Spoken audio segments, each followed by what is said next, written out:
El lenguaje en la Alemania de Hitler y su poder. El tema del lenguaje en el tiempo del Holocausto es importante primero mencionar qué es el lenguaje.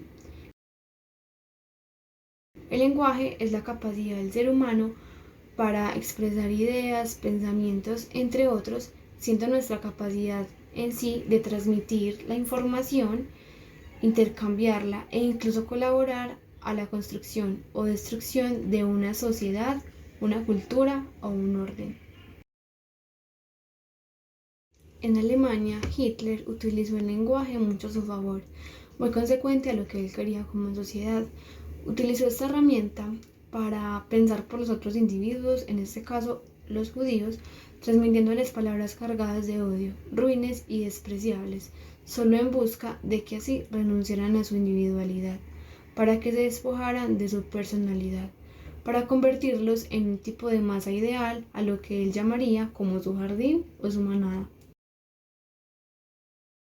para poderlos dirigir desde su jerarquía, introyectándoles su manera de pensar y una idea nueva y oficial, transformando cada una de sus realidades. Es decir, que el lenguaje tuvo el poder también de contagiar la ideología de muchas personas, convirtiéndose en algo sumamente peligroso. En la época del Holocausto, todo el poder se centraba en destruir una especie, y el lenguaje, directa o indirectamente, fue cómplice de ello, destapando lo inhumano, un idioma pobre con léxico de vencedores. Es básicamente lo que describió a esta época.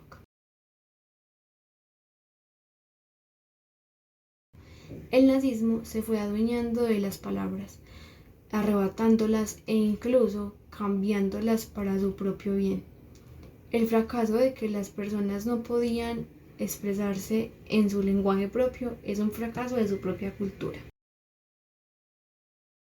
También fue muy relevante en esta época era que los judíos no podían ser llamados por su nombre, aunque para ellos fuera muy importante, para Hitler y su organización no lo era, pues si ellos no tenían nombre se les cerraba la posibilidad de existir y de tener importancia en la sociedad y en su historia. Por ende, el Holocausto representó el lado del rostro más horrible del lenguaje, una lengua que destapó lo inhumano y que renunció a su concepto principal, pasando de comunicar a lo incomunicativo. Tiempo después, para los judíos era difícil como recuperar en un sentido bien la palabra, es decir, como ya habían pasado por escuchar palabras con contenido tan sangriento, era casi imposible volver a creer en ellas y cambiar la idea que se tenía al respecto. Aunque no era del todo malo, pues también hay que ver el otro lado de la historia. Cuando las personas que vivieron eso en carne propia pudieron como adquirir o desarrollar de nuevo la seguridad del lenguaje, les permitió resaltar una parte muy importante de la historia, ya que por medio de la literatura del Holocausto contaron todo lo que vivieron, lo que hicieron para sobrevivir, y a pesar del dolor que esto transmite, también aportó mucho a la sociedad, tanto al decir que a pesar de que la palabra les había arrebatado muchas cosas, esta también había sido su salvadora en ese entonces.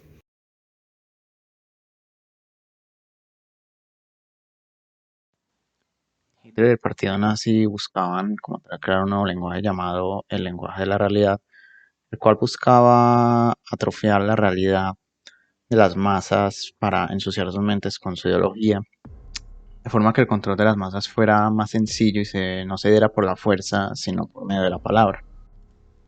Víctor Klemperer escoge una alegoría perfecta y real para describir esta situación cuando asegura que las palabras pueden actuar como dosis ínfimas de arsénico.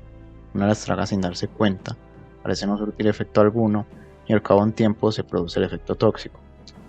Palabras como patria pueden generar diferentes sentimientos dependiendo de la persona.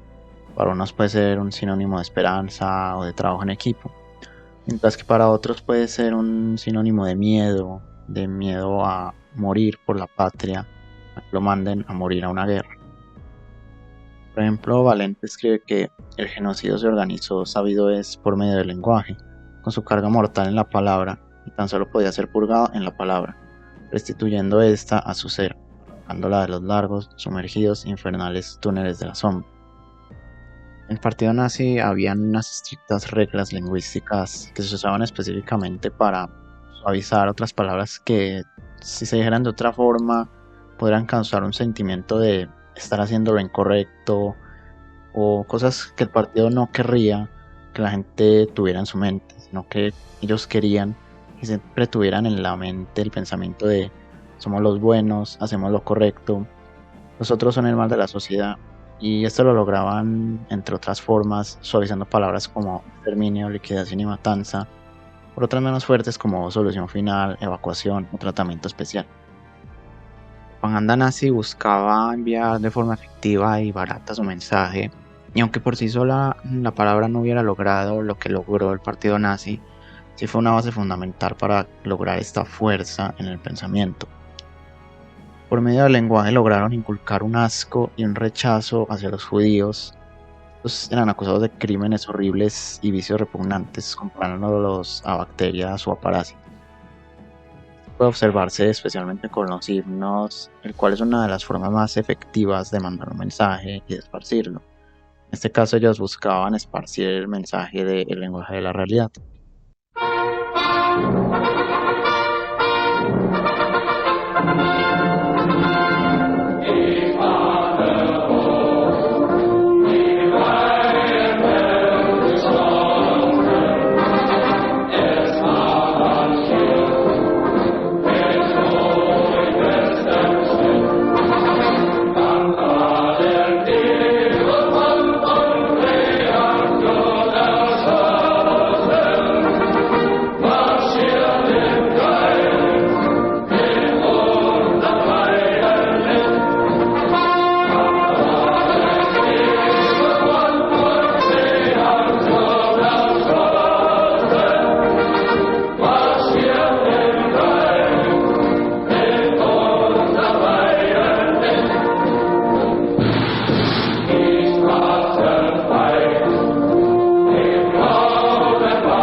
Mensajes como millones llenos de esperanza miran la esvástica.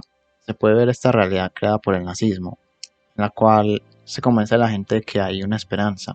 Pero ¿esperanza de qué? Diría uno que siempre ha visto a los nazis como esos loquitos que mataban judíos. Pero aquí se puede ver cómo a estos se les inculcaba a los judíos como el mal de la sociedad, que les quita la esperanza, lo que significa que si estos son eliminados, la esperanza volverá.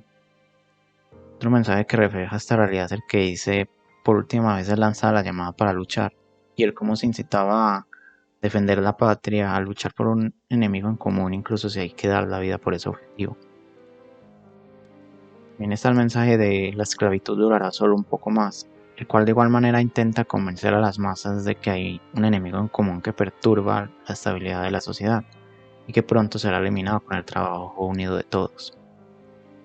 Así como este himno, otros medios como la literatura y el cine de igual manera estaban repletos de mensajes que buscaban convencer a las masas de unirse a un solo objetivo, prometiéndoles un mundo libre si eliminan a este enemigo en común. Y aún así, sin irnos muy lejos, esto es comparable a Colombia y como incluso las FARC tienen su propio himno en el cual buscan inculcarle a sus miembros su mensaje y convencerlos de que ellos están haciendo el bien.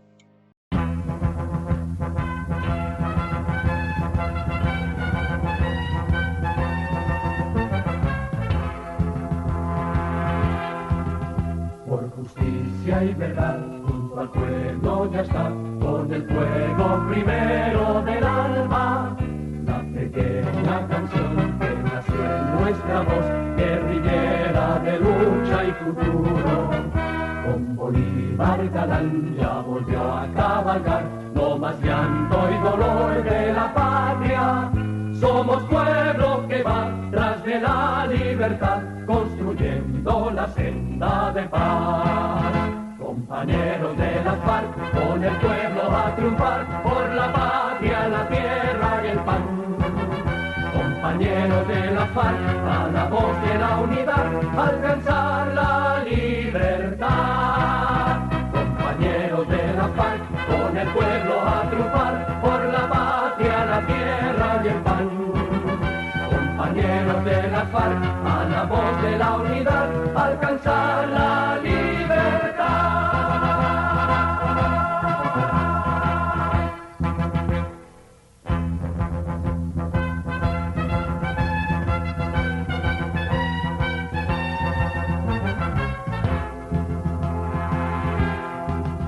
La opresión secular quiere aún acallar el sentir de los trabajadores. Compañeros, alzar la bandera de paz, los sagrados derechos del pueblo. Del imperio brutal ya se siente el final, con los brazos de América toda. A los pueblos la paz y la felicidad, socialista el futuro será. Compañeros de las FARC, con el pueblo a triunfar, por la patria, la tierra y el pan. Compañeros de las FARC, a la voz de la unidad, alcanzar la libertad. Compañeros de las FARC, con el pueblo a triunfar, por la patria, la tierra y el pan. Compañeros de las FARC, a la voz de la unidad, alcanzar la libertad.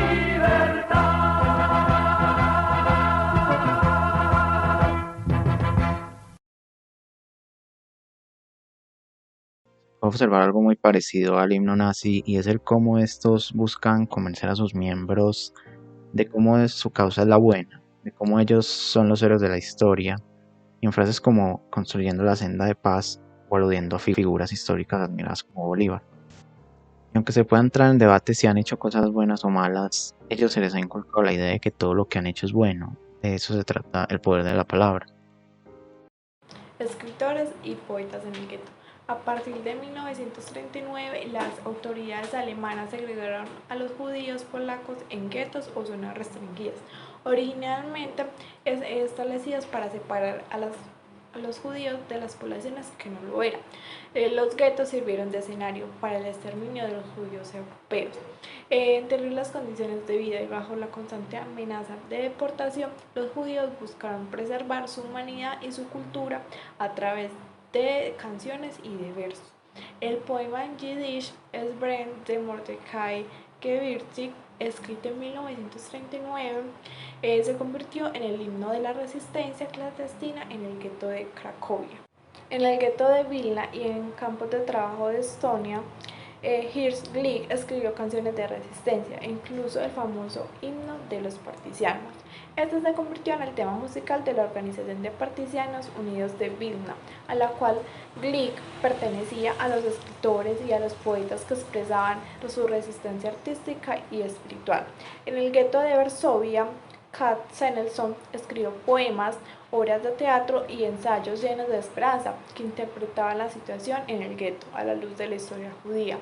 En 1943 fue deportado a campo de Vittel en Francia, donde escribió el poema Canto del pueblo judío asesinado. Y ya en 1944 lo deportaron al campo de Auschwitz, donde lo asesinaron. El historiador Emanuel Ringelblum fundó el archivo clandestino del gueto de Varsovia, donde se almacenaron objetos que documentaban la vida en este lugar. Una cantidad de residentes de guetos, tales como Chaim Kaplan, en Varsovia, escribieron diarios. Varios autores más representativos del Holocausto podemos encontrar a Ana Frank, que por más de 2 años Ana y su familia y 4 personas más se ocultaron de los nazis, cuando finalmente fueron hallados en Ámsterdam. Ana fue enviada al campo de concentración en Auschwitz, donde falleció.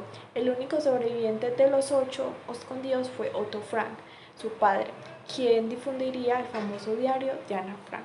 Estos relatos relatan las descripciones de las privaciones, desafíos y deficiencias cotidianas, el temor a ser descubiertos, las medidas de precaución para no dejar rastros ni hacer ruido, el aburrimiento, los problemas logísticos e incluso muy de vez en cuando los momentos de distracción.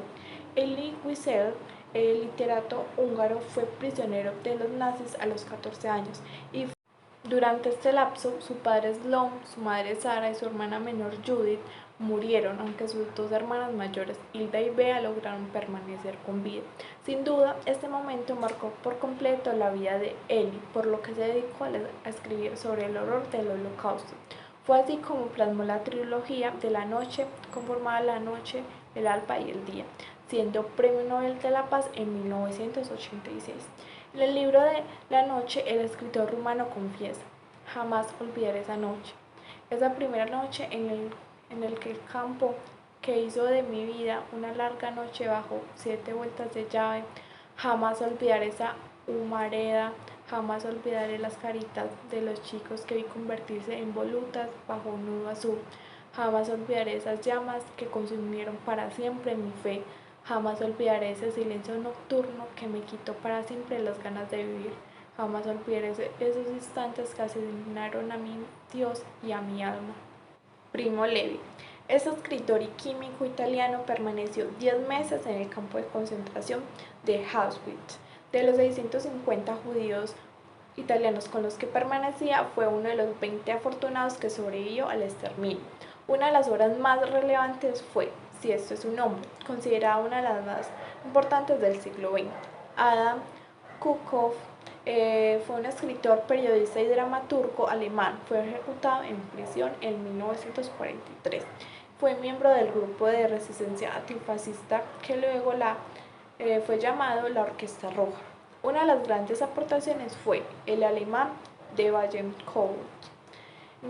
Después de todo el Holocausto han surgido más de 75 diarios de autores jóvenes, probablemente otras decenas estén sin traducir en archivos de alrededor de todo el mundo. Pero ¿quiénes son estos autores? Se tratan de adolescentes que escriben en sus diarios a mediados de la década de 1930 y abarcan todo el periodo del Holocausto e incluso después de la liberación. Ellos escribieron como refugiados desde la clandestinidad, recluidos en los guetos judíos de Europa del Este. Procedían de familias acomodadas o eran hijos de campesinos o trabajadores pobres. Eran judíos moderados o también judíos ortodoxos estrictos. Escribieron en Alemania, Austria, Holanda, Francia, Polonia, Lituania, Letonia, Rusia, Rumania y Hungría. Sus escritos reflejan la Torre de Babel europea, incluido el Yiddish, que es la lengua materna de los judíos europeos orientales, desaparecida totalmente tras la aniquilación de este grupo de población. Los nazis utilizaron eficazmente la propaganda para obtener el apoyo de millones de alemanes durante la democracia y posteriormente durante la dictadura, con el fin de facilitar la persecución, la guerra y hasta el genocidio. Los estereotipos e imágenes de la propaganda nazi no eran nuevos, pero el público al que estaban dirigidos ya estaba familiarizado con ellos. Después de que los nazis tomaron el poder en 1933, Hitler estableció un ministerio del Reich para ilustración pública y propaganda a cargo de Joseph Goebbels. La meta del ministerio era asegurar que el mensaje nazi se comunicara con éxito por medio del arte, la música, el teatro, la cinematografía, los libros, la radio, los materiales educativos y la prensa. Había varios públicos para la propaganda nazi y a los alemanes se les recordaba la lucha contra los enemigos extranjeros y la subversión de los judíos. Durante los periodos que precedían a la promulgación de leyes o a la implementación de medidas ejecutivas en contra de los judíos, las campañas de propaganda creaban una atmósfera tolerante a la violencia en contra de los judíos. En particular, en 1935, antes de las leyes raciales de Nuremberg, que se promulgaron en septiembre, y en 1938, antes de la abolición de las leyes económicas antisemitas que siguió a la Kristallnacht. La propaganda también fomentaba la pasividad y la aceptación de las medidas propuestas contra los judíos, ya que éstas parecían mostrar que el gobierno nazi intervenía y restablecía el orden. La discriminación real y percibida contra los alemanes étnicos de los países de la Europa Oriental que ganaron territorio a costa de Alemania después de la Primera Guerra Mundial, como Checoslovaquia y Polonia, fueron también tema de propaganda nazi. Esta propaganda intentaba provocar la lealtad política y la denominada conciencia racial entre las poblaciones étnicas alemanas. También intentaba engañar a los gobiernos extranjeros, incluidas las grandes potencias europeas, para convencerlos de que la Alemania nazi solo estaba haciendo exigencias razonables de concesiones y anexos.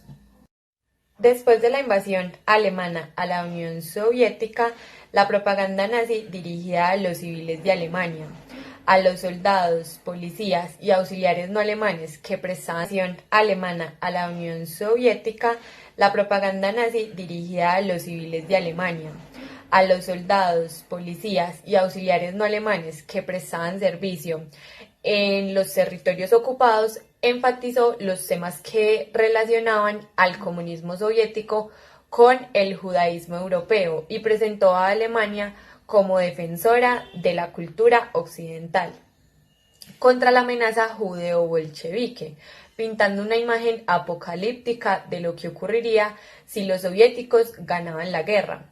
Esto sucedió en particular después de la derrota catastrófica de los alemanes en Stalingrado en febrero de 1943. Estos temas pueden haber sido útiles para inducir a los alemanes nazis y no nazis, así como a sus colaboradores locales, a seguir luchando hasta el fin. Las películas en particular jugaron un papel importante en la superioridad del poderío militar alemán y la maldad intrínseca de los enemigos como los defendía la ideología nazi. Las películas nazis representaban a los judíos como criaturas subhumanas que se infiltraban en la sociedad aria. Por ejemplo, El judío eterno, en 1940, dirigida por Fritz Hippler, describía a los judíos como parásitos culturales, vagabundos, consumidos por el sexo y el dinero.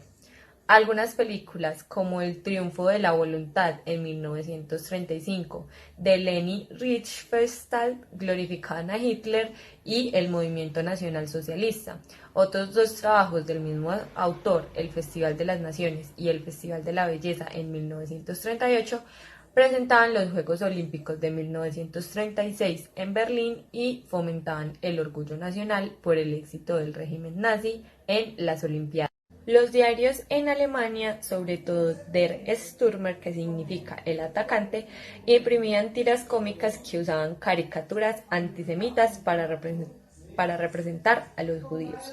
Después de que los alemanes iniciaron la Segunda Guerra Mundial con la invasión de Polonia en septiembre de 1939, el régimen nazi utilizó la propaganda para inculcar en los ciudadanos y soldados alemanes que los judíos eran no solo subhumanos, sino también peligrosos enemigos del Reich alemán. El régimen intentaba obtener apoyo o por lo menos aceptación respecto a las políticas dirigidas a expulsar permanentemente a los judíos de las zonas de asentamiento alemanas. La palabra como memoria. Sabemos que hay muchas formas de expresar el lenguaje. A continuación, les mostraremos cómo se ha expresado el Holocausto. Entonces, a continuación les mostraremos los libros que han tenido más impacto sobre el Holocausto.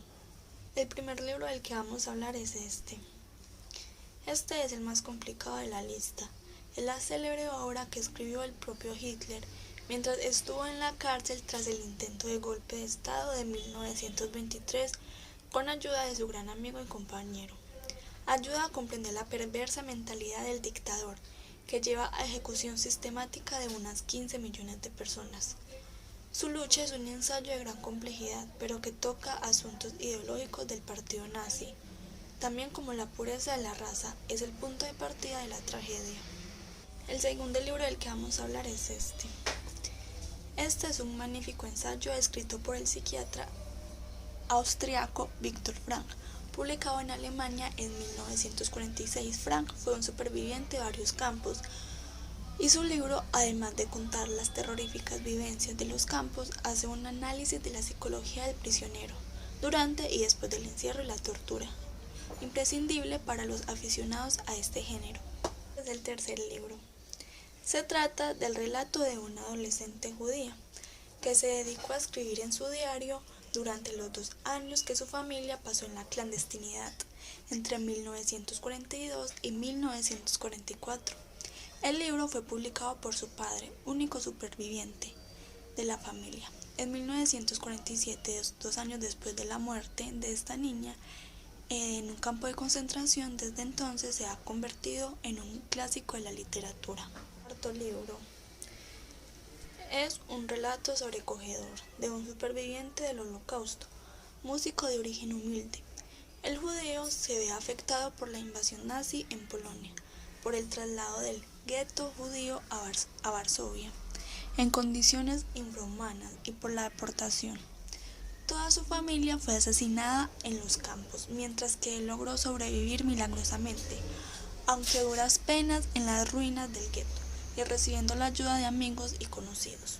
También narra acontecimientos tan importantes como el levantamiento del gueto de Varsovia, un escalofriante relato de crueldad humana. La novela, que se publicó en 1998, fue más tarde adaptado a una obra maestra del cine del mismo nombre. Quinto libro. El niño con pijama de rayas, novela del 2006 publicada por el autor irlandés Young, que relata el horror de la vida en un campo de concentración desde el punto de vista de un niño. Este drama ha recibido algunas críticas por varias de sus inconsistencias históricas, si bien funciona como un relato moral, puesto que los niños protagonistas son ambos de hijos de familias enemigas. Ahora hablaremos de los museos. Especialmente hay uno en Estados Unidos, que se llama el Museo del Holocausto. Es todo un símbolo en memoria de los 6 millones de judíos asesinados durante la Segunda Guerra Mundial. Se ubica en lo alto del Muro del Recuerdo y ocupa un área de 4.200 metros cuadrados. El museo fue creado en 1953 y remodelado en 2005 con el objetivo de ofrecer una experiencia reveladora y profunda de las vivencias de toda esa gente en uno de los episodios más oscuros de la historia.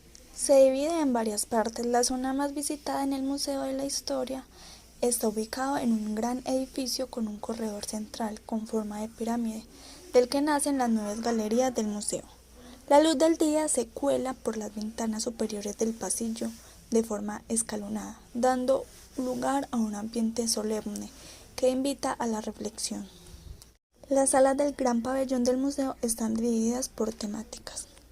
Los judíos en Europa antes del Holocausto, la persecución nazi, la vida en el gueto, el encierro en los campos. Todas las galerías incluyen tanto objetos originales como material audiovisual que ayuda a entender el trato inhumano que recibieron todas estas personas. Fotografías, cartas, maquetas y objetos personales que se suman a los desgarradores testimonios de los supervivientes. Todos los artículos expuestos fueron encontrados en los campos liberados, en los guetos, en ruinas o entregados por las familias de los muertos. La parte más impactante del Museo de la Historia del Holocausto es el Salón de los Nombres, un impresionante monumento de piedra que contiene las fotos y los nombres de más de 3 millones de víctimas.